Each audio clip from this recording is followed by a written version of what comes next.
some of you might know, I've recently taken a little departure from my day job, which was video production in a more sort of corporate world. And I've done that to try and focus on my own business, Station 27. You can check out a link below if you want a little more information, no pressure. And to really focus on like my creativity and content creation and what I'm doing creatively with my life. So to do that, I needed a space to work in. So what we're going to focus on today is how to take a small space and a small budget and really make it work for you as much as you possibly can. So if you're looking for like a pro studio or advice on like the biggest and best gear, this isn't where you're supposed to be. Go somewhere else. But for this, if you have like a spare room at home or somewhere small that you want to convert into a little studio space for content creation, or even a little art studio, or just a creative space to work no matter what you do, stay tuned. This is where you should be, and I'm going to run you through everything we've done here to make the space work for us as much as it possibly can, and what you can do at home to make the space work for you and what it'll cost you. So let's have a look at what we've done here that you can replicate at home that might work for you. And even if it doesn't, maybe you can take away some tips and tricks for what to do or what not to do that can work for you.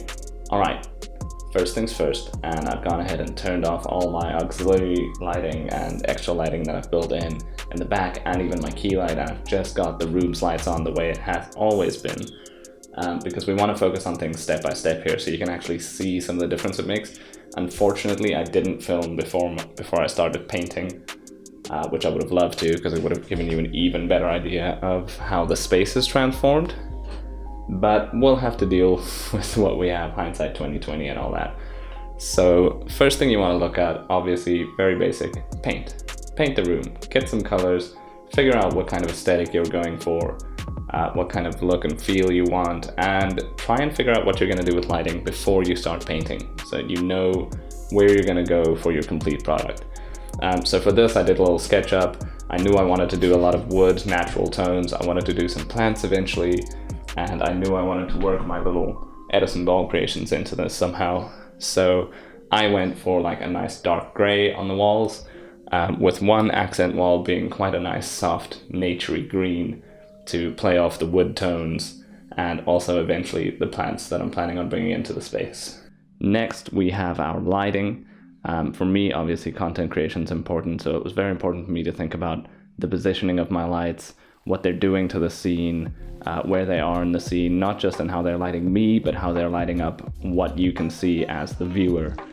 Right now we've only got our key light on. After that, we decided to add in these beautiful Edison bulbs, which just adds some depth to the background, something for the eye to look at, but it's nice and soft and out of focus to add some depth as well, because the room doesn't have a lot of depth.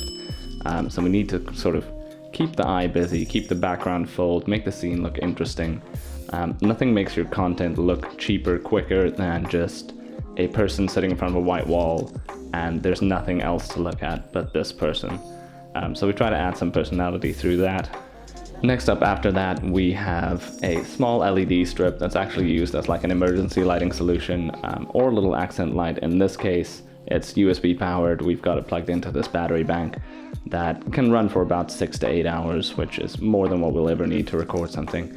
Again, that just gives some contrast with the white light and the warm light from the Edison bulbs, and gives us a little bit more accent to the background and a little more mood lighting, so to speak. Both of these were really cheap. The LED strip will set you back about $100. I'll have conversion prices on screen for the US viewers. The Edison bulbs, probably about $200 in total. Super simple. You buy the bulb for about $150. You get the actual lighting fixture for about $25, and the cable for about $70 for 2 lengths of 3 meters. And a quick Google will tell you how to hook that up. It's super easy. It's just 2 cables going into a plug, 2 cables going into the fitting, and there you have your light. We accented it with a little kitchen hook. Actually, it's like a kitchen towel hook, but I think it works well with the aesthetic of the room with the black. The cables, I'm actually still planning to wrap in some twine to give it a little bit more rustic feel, because the white cable right now stands out a bit for me.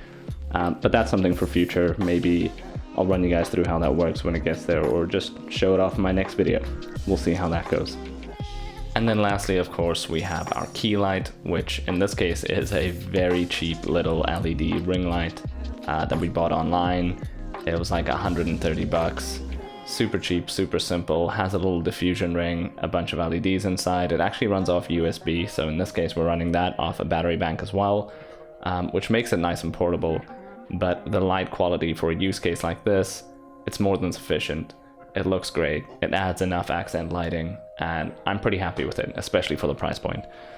For a lot of the things we're showing off today, I might have equipment that's quite a bit better because I've worked in the industry, but I'm trying to really show off the low budget, easy to use stuff that you can just jump right into and with almost no budget or very low budget get going on your content creation on what you want to make.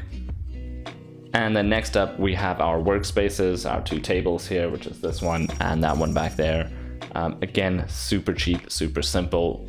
Went to the local hardware store, got two pieces of pine. They'll range you from about $380 to $600-700 depending on the length and the width. Little life hack pro tip, they'll cut these for you to any size you want for free if you buy them from hardware stores like Builders Warehouse or something similar nearby. Most places that sell timber will do this for you. So we got those. We got some very cheap legs. They're about $150 to $200 a leg, and we got some brackets for the wall mounted desk that you can see here. They were like $20-30 each, and a couple of screws. Add a little varnish on top. We've used teak wood varnish for this, which is nice for protection, but also for getting that more sort of industrial woody color that we want.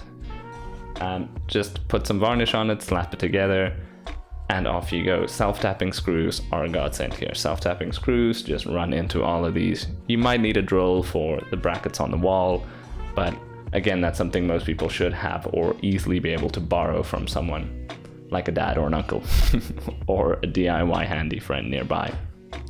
Word of caution, if you're gonna varnish these, be careful, don't varnish them outside on a hot day. If they get too hot while the varnish is on, they can lose their shape a little or bend a little in the sun. So what I did for these, since the bottom's never gonna be visible, I actually put them together first and then just varnish them in the room so they get that nice teak color that I want. It takes a little longer to dry because it's inside, not in direct sun, but leave some windows open, etc. And it worked out just fine. They're perfectly in shape and I think they look great. All right, then let's get into the sort of meat of our setup, our equipment and what we're running and why. For our camera, we have a Sony a6300. You can check out a review on that. I'll post a link below to a pretty good review. It's not the cheapest camera around, but it's not the most expensive. Great mirrorless, does 4K, has audio input, so it has pretty much everything we need. In terms of lensing, that's going to be a really important part. We have our kit lens here on the table actually, which we're not using at the moment. We are using a Sigma 30mm 1.2, give you a nice shallow depth of field, lots of light in through the lens, beautiful crisp edges. I can also run through, maybe I'll put it in a comment below, my settings that I'm using for this in case anyone's interested in how to get a nice crisp clear image out of it. We are shooting in 4K even though the video will probably be downsampled to 1080. For audio, you can use pretty much any podcast mic that you like. You can go as cheap as $800-900 maybe. For this, personally, I'm using a Samson CO1 condenser mic running into a Behringer 404 audio interface to just get it to connect to my laptop and recording straight into Adobe Audition. You can probably use a free app. You should be fine with something like that. As I mentioned earlier, I do have some other kit that's probably better for this kind of audio, but I did want to show you without soundproofing and just a normal podcast mic what kind of quality you can get and expect from a setup like this. My laptop at the moment, my daily driver, is a Lenovo Legion Y740 that I absolutely love. Doesn't have great battery life, but it's an absolute workhorse for a mobile station. So that's kind of my go-to and my favorite for the time being. And that should pretty much wrap up the meat and bones of our little studio setup and how to do the same thing at home. If you have any questions, pop it in the comment section below. I'll obviously put prices, etc. down below, as well as some links so you can check out where you can buy some of this stuff yourself and what the kind of pricing is like. Overall, it's a pretty cheap, easy setup, but you should get pretty reliable results from it if you just spend a little bit of time, a little bit of effort, and really think about what you want to achieve when you're setting up your home space like this. I'll catch you guys next time.